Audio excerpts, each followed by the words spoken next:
NASA is steadily making progress on its new space travel vehicle, but to get it finished, they need a lot of help from contractors and suppliers. Today, NASA was reaching out to potential local companies to get in on the project.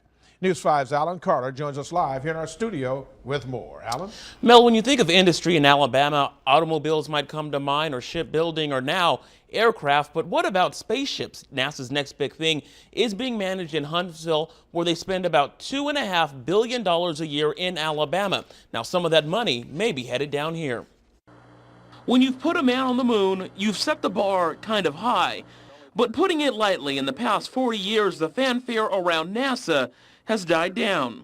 It's been since the early 70s that anybody's been more than a few hundred miles from Earth. Tony Antonelli is a NASA astronaut, has been to space a couple of times. Decent pictures have been brought back from space, but nothing compares to putting your nose in the window and looking back at Earth. But lately he hasn't been that busy traveling space, probably because all of NASA's shuttles have been retired.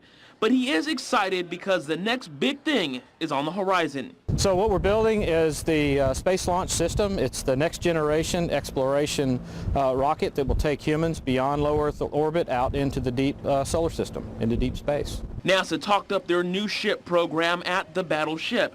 Fitting because Alabama will play a large role in its development, starting with the program manager, who himself is from Fairhope. The program is underway now. We just completed preliminary design review a couple months ago. We're aiming to launch in 2017. In the meantime, they need to get it finished.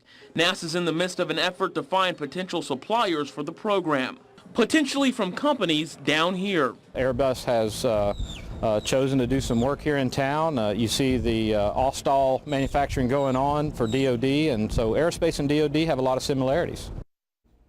And to put this in perspective, when it's all said and done, the ship itself will be about the size of Mobile's Riverview Plaza. And the plan is set, hopefully, will be taking people to Mars. Reporting live in the newsroom, Alan Carter, News 5.